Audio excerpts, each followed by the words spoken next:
그날 저는 생사의 기로에 서 있었습니다. 만약 그분의 신속한 조치가 없었다면 아마도 지금 저는 이 비극적인 이야기를 전할 기회조차 얻지 못했을 것입니다. 안녕하십니까. 저는 사라 김이라고 합니다. 미국 캘리포니아 로스앤젤레스에서 성장한 32세의 마케팅 디렉터입니다. 현재 저는 LA 다운타운에 위치한 디지털 마케팅 기업에서 근무하며 주로 소셜미디어 전략을 수립하고 주요 브랜드 캠페인을 총괄하는 업무를 수행하고 있습니다. 저는 평소 제가 가장 사랑하는 장소인 퍼시픽 팰리세이즈 지역의 아파트에 홀로 거주하고 있었습니다. 이곳은 바다와 근접하여 빼어난 경관을 자랑하며 평온함 속에서 자연을 만끽할 수 있는 최고의 환경을 제공했습니다. 그러나 1월 7일 밤 모든 것이 돌변했습니다. 퇴근 후 평소처럼 집에서 저녁 식사를 하던 저는 따뜻한 차를 마시며 독서를 즐기고 있었는데 문득 창문 너머로 기이하게 붉은빛이 번지는 것을 목격했습니다. 처음에는 단순한 노을 현상으로 치부하며 대수롭지 않게 여겼습니다. 하지만 시간이 흐르면서 그 붉은 기운은 점점 더 강렬해졌고 코끝에는 타는 듯한 매캐한 냄새가 감돌기 시작했습니다. 곧이어 제 휴대전화에서는 긴급 재난 경보가 요란하게 울려 퍼졌습니다. 긴급 대피 경보였습니다. 퍼시픽 팰리세이즈 지역에서 대형 산불이 발생했으니 즉시 대피하라는 내용이었습니다. 텔레비전을 켜자 뉴스는 강력한 돌풍을 타고 산불이 통제 불가능할 정도로 급속하게 확산되고 있음을 보도하고 있었습니다. 화면 속에는 제가 사는 지역 바로 코앞까지 불길이 위협적으로 다가온 모습이 비춰졌고 그 순간 제 심장은 바닥으로 덜컥 내려앉는 듯한 충격을 받았습니다. 지금 당장 피해야 한다는 절박함 속에 저는 급히 노트북과 지갑, 여권만을 챙기고 차 열쇠를 들고 아파트를 나섰습니다. 이미 아파트 복도는 다른 주민들 역시 공포에 질린 채 황급히 대피하는 모습이었습니다. 어떤 이는 반려동물을 품에 안고 있었고 또 다른 이는 울음을 터뜨리며 전화 통화를 하고 있었습니다.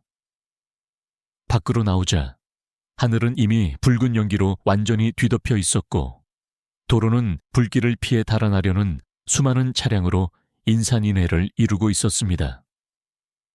저 역시 서둘러 차를 몰아 대피소로 향하려 했습니다. 하지만 상황은 최악이었습니다. 도로는 완전히 마비되어 한 치 앞도 움직일 수 없었습니다. 수천 대의 차량이 한꺼번에 쏟아져 나오면서 저희는 거의 정지 상태로 차량 안에서 짙은 연기에 휩싸여 질식해 가고 있었습니다. 시간이 지날수록 숨쉬기가 점점 더 고통스러워졌습니다. 그리고 바로 그때 가장 끔찍한 순간이 닥쳤습니다. 제 차량 바로 앞에서 거대한 불붙은 나무가 도로 위로 굉음을 내며 쓰러졌습니다. 도로는 완전히 차단되었고 더 이상 앞으로도 뒤로도 나아갈 수 없는 절망적인 상황이었습니다. 이대로 갇혀서 죽게 되는 걸까? 불길은 시시각각 다가오고 있었지만 탈출할 방법은 전혀 보이지 않았습니다. 바로 그때 갑자기 제 차 옆에서 누군가 창문을 격렬하게 두드렸습니다. 창밖을 바라보니 한 남성이 마스크를 쓴 채 다급하고 절박한 표정으로 저를 응시하고 있었습니다. 그는 강인한 체격에 단정한 모습이었으며 오직 훈련된 사람만이 가질 수 있는 침착하면서도 예리한 눈빛을 지니고 있었습니다. 이쪽으로 오세요. 서둘러요. 저는 본능적으로 그의 지시에 따랐습니다. 급히 차 문을 열고 그를 따라 전속력으로 달렸습니다. 그는 도로 옆에 작은 골목길로 저를 인도했고 그곳은 아직 불이 번지지 않아 더 넓은 도로로 연결될 수 있는 통로였습니다. 몇 분 동안 매캐한 연기를 뚫고 필사적으로 달린 끝에 우리는 간신히 대피소로 향하는 안전한 도로까지 나올 수 있었습니다.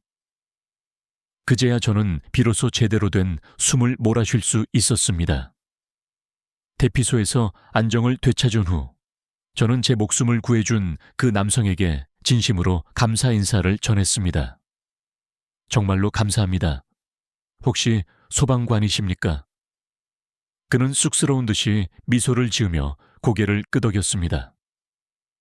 네, 저는 한국에서 소방관으로 일하고 있습니다. 이번에 LA 출장으로 이곳을 방문했는데 산불이 나서 저도 대피 중이었습니다. 그의 이름은 이태양. 한국에서 15년 동안 소방관으로 근무했으며 미국의 소방구조 시스템을 배우기 위해 LA를 찾았던 것입니다. 하지만 운명의 장난처럼 바로 그곳에서 캘리포니아 역사상 최악의 산불이 터진 것이었습니다. 그는 평소에는 불을 끄는 일을 했지만 오늘은 저도 불에서 도망쳐야 했네요 라고 웃으며 말했지만 그가 없었다면 저는 분명 이곳에 존재할 수 없었을 것입니다. 대피소에서 지내는 동안 저는 끊임없이 제 집이 어떻게 되었을지에 대한 불안감에 시달렸습니다. 내 집은 무사할까? 혹시 불에 완전히 타버린 건 아닐까? 하지만 주변을 둘러보니 저보다 훨씬 더 절망적이고 절박한 상황에 처한 이재민들이 부지기수였습니다. 집을 완전히 상실한 사람들, 당장 식량조차 없이 대피소로 온 노인들, 그리고 어린 자녀를 안고 눈물을 짓는 부모들까지. 그 순간 저는 깨달았습니다. 나는 지금 살아있다. 내 집의 운명이 어찌 되었든 당장 내가 도움의 손길을 내밀 수 있는 사람들을 도와야 한다. 그렇게 저는 개인적인 걱정보다 더 어려운 처지에 놓인 이들을 돕기로 결심하고 대피소에서 봉사활동을 시작했습니다. 그러나 제가 대피소에서 목도한 광경은 그 어떤 뉴스 보도보다도 더욱 감동적인 이야기였습니다. 그것은 바로 LA 한인 커뮤니티가 보여준 경이로운 연대와 나눔의 정신, 그리고 그 속에서 희망의 불씨가 다시 살아나는 숭고한 순간이었습니다. 대피소에 도착한 직후 저는 한동안 멍하니 앉아 있었습니다. 간신히 숨은 돌렸지만 머릿속은 여전히 극도의 혼란 상태였습니다. 인터넷 연결이 불안정하여 뉴스를 확인할 수도 없었고 전화조차 잘 터지지 않아 친구나 이웃에게 연락할 방법도 요원했습니다. 그러나 제 주변에는 저보다 훨씬 더 어려운 처지에 놓인 사람들이 가득했습니다. 한편에서는 어린아이를 품에 꼭 안고 흐느끼는 젊은 어머니가, 다른 쪽에서는 어디로 가야 할지 몰라 갈 곳을 잃고 허둥대는 노부부가 눈에 들어왔습니다. 그리고 당장 필요한 기본적인 생필품조차 없이 대피소에 온 이재민들이 있었습니다. 그 순간 저는 단호하게 결심했습니다. 내 집이 어찌 되었든 나는 지금 생존했고 무사하다. 그러니 나보다 더 고통받는 사람들을 돕는 것이 최우선이다. 대피소에는 이미 수많은 인파가 모여 있었습니다. 소방대원들과 응급구조사들이 부상자들을 치료하고 있었고 자원봉사자들이 따뜻한 음식을 분배하고 있었습니다. 그때 제가 알게 된 놀라운 사실은 한인 커뮤니티가 구호 활동에 가장 적극적이고 헌신적으로 참여하고 있다는 점이었습니다. 한쪽 코너에는 한인들이 기증한 생필품들이 산더미처럼 쌓여 있었고 다른 쪽에서는 한인 단체에서 제공한 따뜻한 음식을 자원봉사자들이 정성껏 나누고 있었습니다. 저는 지체 없이 봉사활동에 동참하기로 했습니다. 배식대로 찾아가 자원봉사자에게 도움을 줄 수 있는지 문의했습니다. 자원봉사자는 반갑게 미소 지으며 흔쾌히 수락했습니다. 물론입니다. 지금 사람들이 많이 몰리고 있어 일손이 절실합니다. 여기에 서서 음식 분배를 도와주시면 됩니다. 그렇게 저는 배식 업무를 담당하게 되었습니다. 봉사를 하면서 저는 정말 많은 이재민들을 만났습니다. 한 아주머니께서 배식을 받으시면서 이 음식을 한인들이 기부한 것이라고 들었어요. 진심으로 감사합니다. 덕분에 다시 힘을 낼 수 있을 것 같아요. 라고 말씀하셨을 때 저는 비로소 이 음식이 단순한 먹거리가 아니라 곧 희망 그 자체임을 깨달았습니다. 또 다른 나이 많은 노인분은 지팡이를 짚고 줄을 서 계시다가 저를 보며 말을 건네셨습니다. 이봐요.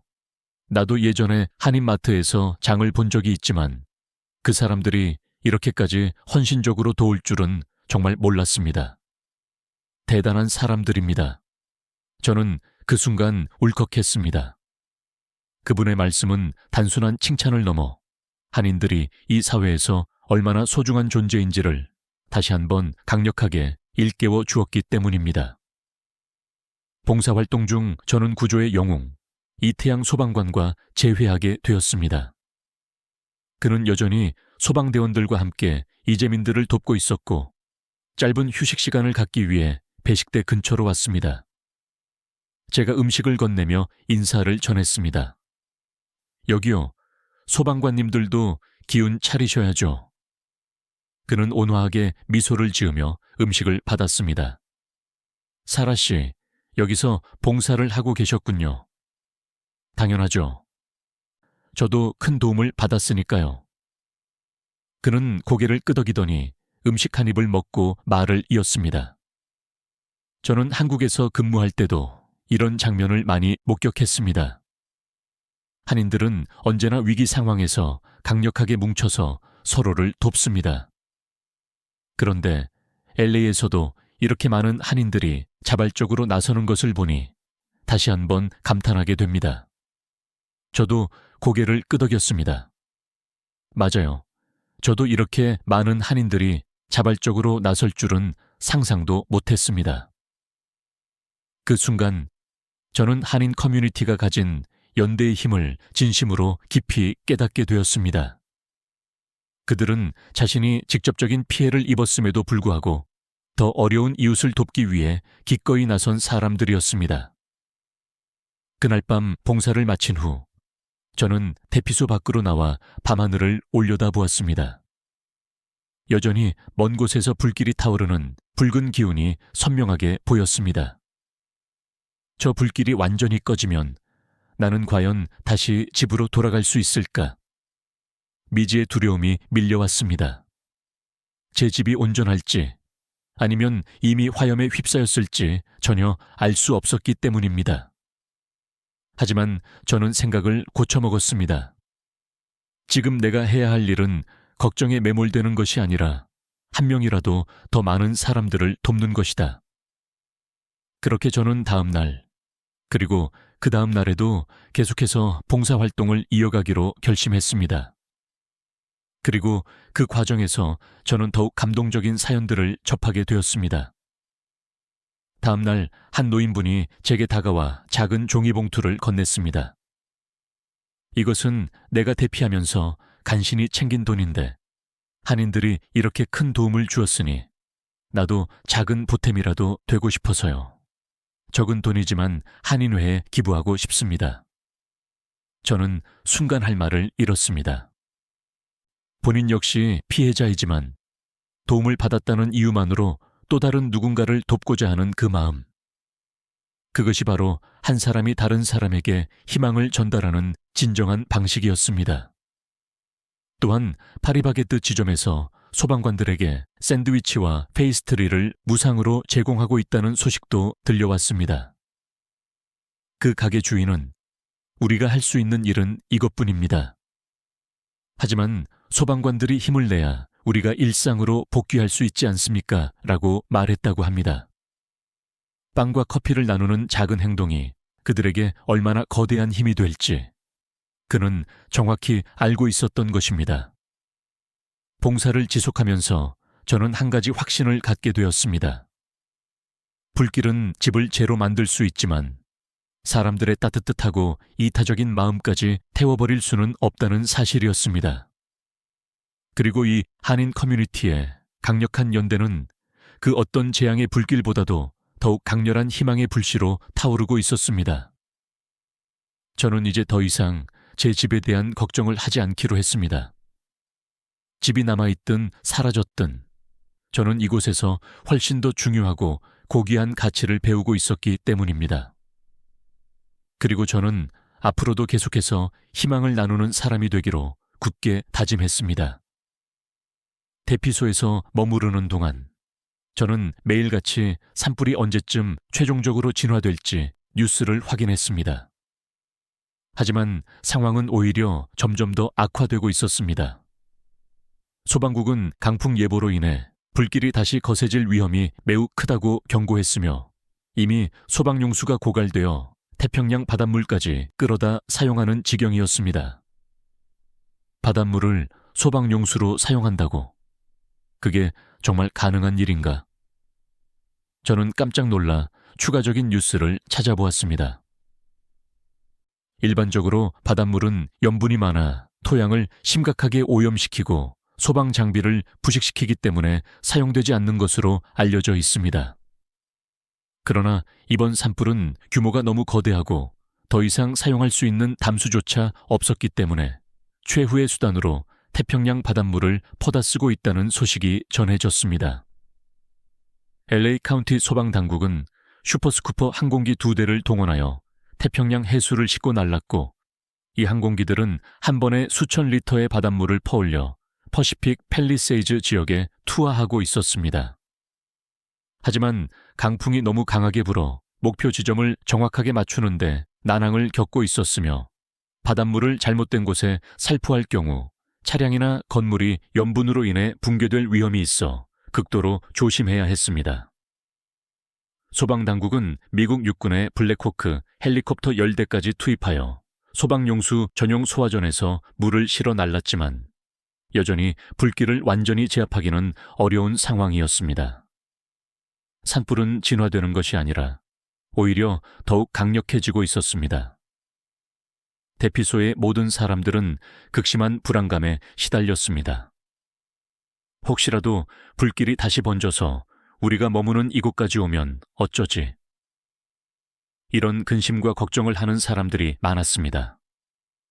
그러나 그런 절망적인 순간 속에서도 구호의 손길은 단 한순간도 멈추지 않고 있었습니다.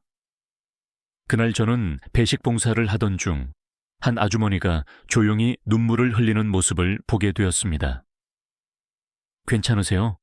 제가 조심스럽게 안부를 물었습니다. 그분은 손수건으로 눈물을 닦아내며 말씀하셨습니다. 이렇게 많은 사람들이 우리를 위해 도와주고 있는 것을 보니 너무나 감사해서 눈물이 납니다.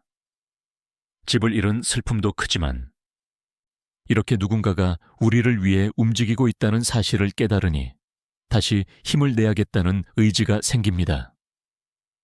저는 그녀의 말을 듣고 가슴이 뭉클해지는 감정을 느꼈습니다. 정말 많은 사람들이 대피소에서 고통을 겪고 있었지만 그 속에서도 결코 희망을 잃지 않으려는 강인한 모습들이 보였습니다. 그리고 그 희망을 끊임없이 창조해내는 주역은 바로 헌신적인 봉사자들, 용감한 소방관들, 그리고 따뜻한 한인 커뮤니티였습니다. 며칠이 지난 후 저는 한인들이 운영하는 구호물품 창고에서 일을 돕기로 했습니다. 전국 각지에서 보내온 구호물품이 쉴 틈 없이 도착하고 있었습니다. 창고 상자들을 열어보니 담요, 통조림, 생수, 그리고 특히 즉석밥, 컵라면, 믹스커피 등 대피소에서 필수적인 생필품들이 가득했습니다. 그 중에서도 믹스커피와 컵라면은 대피소에서 가장 절대적으로 중요한 물품 중 하나였습니다. 컵라면은 뜨거운 물만 있으면 간편하게 한 끼 식사를 해결할 수 있게 해주었고 무엇보다 따뜻한 음식을 먹을 수 있다는 그 사실 자체가 이재민들에게는 거대한 위로가 되었습니다. 믹스커피 역시 마찬가지였습니다. 뜨거운 커피 한 잔은 지친 사람들에게 잠시나마 휴식을 제공했으며 소방관들과 자원봉사자들에게는 없어서는 안 될 필수품으로 자리 잡았습니다. 구호 물품이 대량으로 도착한 그날, 봉사자들은 컵라면에 뜨거운 물을 붓기 시작했습니다. 얼마 지나지 않아 대피소 안에는 구수한 국물 냄새가 포근하게 퍼지기 시작했습니다. 그동안 차가운 간식이나 빵으로만 허기를 달랬던 이재민들은 김이 모락모락 피어오르는 컵라면을 보자마자 얼굴에 화색이 도는 밝은 미소를 지었습니다. 한 노부부가 컵라면을 받아들고 조용히 속삭였습니다. 이게 뭐라고 이렇게 눈물이 쏟아지는지 모르겠습니다. 며칠 동안 제대로 된 따뜻한 음식을 못 먹었는데 이 국물이 정말로 온몸을 녹여주는 것 같네요. 그 말을 듣고 저 역시 가슴이 찡했습니다. 어린아이들 역시 컵라면을 받고 기뻐했고 한쪽에서는 어머니가 아이에게 국물을 불어가며 조심스럽게 먹여주는 모습이 보였습니다. 뜨거우니까 천천히 먹어야 해. 그래도 우리가 이렇게 따뜻한 걸 먹을 수 있어서 정말 다행이야. 동시에 다른 한쪽에서는 믹스커피가 배급되고 있었습니다. 며칠 밤낮을 극도의 긴장과 불안 속에서 지사은 이재민들, 그리고 한숨 돌릴 틈도 없이 화재 진압 작업을 이어가던 소방관들에게 뜨거운 믹스커피 한 잔은 말로 형언할 수 없는 깊은 위안이 되었습니다. 한 중년 남성이 커피를 한 모금 마시더니 깊은 안도의 숨을 내쉬며 말했습니다. 이 향기가 이렇게나 따뜻하게 느껴질 줄은 전혀 몰랐습니다. 집에서도 매일 마시던 흔한 커피였는데 오늘은 유난히 더 감동적입니다. 소방관들도 진심을 담아 감사 인사를 전했습니다. 정말로 감사합니다. 계속 현장에서 사투를 벌이다 보면 온몸이 극도로 지치는데 이렇게 따뜻한 커피 한 잔이 있으면 다시 힘을 낼 수 있습니다. 봉사자들은 온화한 미소를 지으며 커피를 나누어 주었고 대피소 내부는 잠시나마 훈훈한 온기로 가득 채워졌습니다. 컵라면 한 그릇, 믹스커피 한 잔. 평소라면 무심히 지나칠 수도 있었던 사소한 물품들이 이곳에서는 절망을 이겨낼 희망이 되었고 깊은 위로가 되었으며 다시 일어설 용기가 되었습니다. 비록 불길은 아직 완전히 잡히지 않았지만 이 작고 따뜻한 온기들이 사람들의 정신을 지켜주고 있었습니다. 저는 이 모습을 보며 다시 한번 깊이 깨달았습니다. 우리가 서로 연대하고 함께하는 한 그 어떤 난관도 반드시 극복할 수 있다는 것을요. 소방국이 밤낮 없이 사투를 벌이며 불길을 진압해 가고 있었지만 산불은 여전히 완전히 진화되지 않았습니다. 강풍이 불어올 때마다 작은 불씨들이 되살아나고 있었고 소방용수 부족으로 인해 바닷물까지 동원되는 상황이 지속되었습니다. 불길이 잡혀가는 듯하다가도 다시 살아나는 현상이 반복되면서 최종 진화율은 예상보다 빠르게 상승하지 못했습니다. 뉴스에서는 여전히 산불 관련 속보가 쉴 새 없이 보도되었고 대피소 사람들은 매일 아침 눈을 뜨자마자 불이 얼마나 더 번졌는지 혹은 얼마나 진화되었는지부터 확인했습니다. 그런데 상황이 장기화되면서 또 다른 심각한 문제가 발생하기 시작했습니다. 바로 산불 피해를 악용하는 범죄자들이 활개를 치기 시작한 것입니다. 산불 피해 주민들을 고통스럽게 하는 것은 불길만이 아니었습니다. 어느 날 저녁 뉴스에서 충격적인 보도가 흘러나왔습니다. 손이 묶인 소방관 복장의 이 남성들. 하지만 이들은 진짜 소방관이 아닙니다. 소방관을 사칭하여 피해 주민들의 집을 털려다가 덜미를 잡힌 것입니다. 이 말을 듣는 순간 저는 분노를 금치 못했습니다. 지금 모두가 힘을 합쳐 이 국가적 위기를 극복하려 노력하고 있는데 그 틈을 타 범죄를 저지르는 인간들이 있다는 사실에 너무나 화가 치밀었습니다. 실제로 LA 일대에서 산불 이후 강도와 약탈 등의 혐의로 최소 17명이 체포되었습니다. 경찰은 산불 피해 지역에서 소방관을 사칭한 도둑들이 피해자의 주택에 침입하여 귀중품을 절도하는 사례가 급증하고 있다고 경고했습니다. 하지만 범죄는 여기서 멈추지 않았습니다. 갈 곳을 잃은 이재민들을 상대로 악덕 부동산 업자들이 폭리를 취하기 시작한 것입니다. 일부 임대방이나 주택의 가격을 100%, 200%, 심지어 300%까지 폭등시킨 사례가 확인되었습니다. 집을 잃고 머물 곳이 없는 피해자들은 극도의 절망에 빠졌습니다. 부동산 중개인들은 집을 찾는 사람이 너무 많기 때문에 원래 가격보다 더 높은 금액을 제시해야만 입주할 수 있다며 대놓고 임대료를 올리고 있었습니다.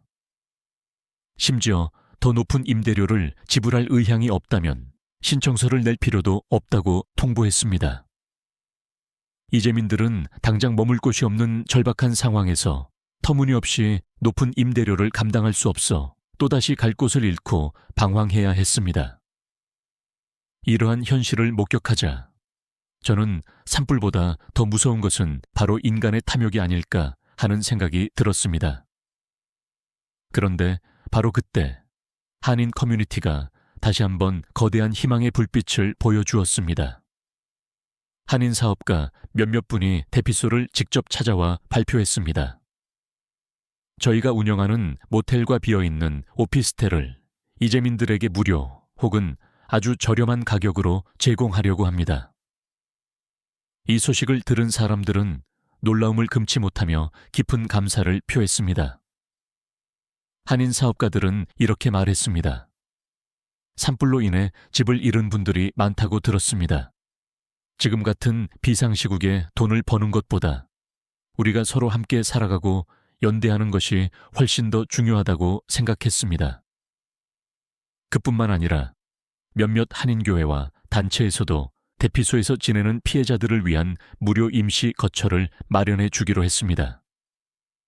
이 소식을 듣고 제 가슴은 뜨거워졌습니다. 산불이 아직 완전히 꺼지지도 않았고 여전히 사회가 혼란스러운 상황 속에서도 누군가는 여전히 이웃을 위해 따뜻한 마음과 손길을 내밀고 있었습니다. 곧 산불 진화율이 75%를 넘어섰다는 반가운 소식이 전해졌습니다. 이제 조금만 더 힘을 모으면 불길이 완전히 제압될 수 있을 것이라는 희망의 서광이 비치기 시작했습니다. 하지만 저는 여전히 제 집이 무사히 남아있을지 장담할 수 없는 불확실한 상황에 놓여 있었습니다. 그럼에도 불구하고 저는 더 이상 불안과 걱정이라는 감옥에 갇혀 있기보다 지금 당장 제가 할 수 있는 일을 찾기로 했습니다. 대피소에서는 여전히 도움의 손길이 절실하게 필요했고 구호 물품이 도착할 때마다 사람들이 하나된 마음으로 움직이는 모습을 볼 수 있었습니다. 그러던 와중에 저는 며칠 전 저를 구해줬던 그 익숙한 얼굴을 다시 만나게 되었습니다. 바로 이태양 소방관이었습니다. 그는 며칠 동안 화재 현장에서 진압 작업을 하다가 잠시 대피소로 복귀한 상태였습니다. 그의 얼굴에는 극도의 피로감이 역력했지만 그의 눈빛만큼은 여전히 흔들림 없이 침착했습니다. 태양 씨, 무사하셨네요. 제가 반갑게 인사를 건네자 그는 피곤한 기색이 엿보이는 얼굴로 미소를 지으며 고개를 끄덕였습니다. 네, 다행입니다. 하지만 아직 불길이 완전히 잡힌 것이 아니어서 긴장의 끈을 늦출 수가 없습니다. 그는 말하면서도 곧 다시 현장으로 복귀할 준비를 서두르고 있었습니다. 소방관님들도 힘드실 텐데 잠깐이라도 꼭 쉬세요.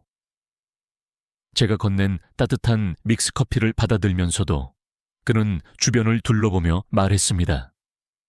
이렇게 많은 사람들이 서로를 돕고 있는 모습을 보니까 저도 다시 힘이 납니다. 그는 잠시 말을 멈췄다가 이렇게 덧붙였습니다. 사라 씨, 불길은 도시를 파괴할 수 있어도 사람들의 희망까지는 결코 태울 수 없습니다. 그 말을 듣고 저는 깊이 공감하며 고개를 끄덕였습니다. 맞습니다. 저도 그렇게 확신합니다.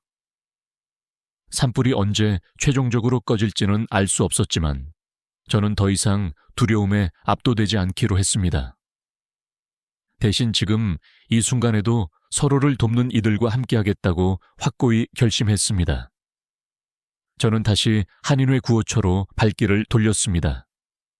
저도 도울 수 있을까요? 한인회 관계자는 저를 따뜻하게 바라보며 미소를 지어주었습니다. 그럼요. 저희가 함께 힘을 모은다면 이 위기를 반드시 극복할 수 있습니다. 그렇게 저는 아직 끝나지 않은 불길 속에서도 절망이 아닌 희망을 선택하며 공동체와 함께하기로 결의했습니다. 산불은 여전히 완전히 진화되지 않았고 도시는 깊고 아픈 상처를 입었습니다. 하지만 저는 이 거대한 재난 속에서 한 가지 확실한 진리를 깨달았습니다. 불은 도시를 잿더미로 만들 수 있지만 사람들의 따뜻한 마음까지는 태울 수 없다는 것을요. 우리는 여전히 서로를 돕고 있고 이 끝까지 함께할 것입니다. 그리고 저는 이 숭고한 경험을 제 인생에서 절대 잊지 않을 것입니다. 불꽃 하나가 도시를 파괴할 수 있다면 희망 하나는 새로운 도시를 재건할 수도 있으니까요. 오늘의 이야기는 여기서 마무리됩니다. 긴 시간 동안 이 깊은 감동의 사연을 끝까지 경청해 주셔서 진심으로 감사드립니다. 앞으로도 더 좋은 이야기로 여러분을 찾아뵙겠습니다.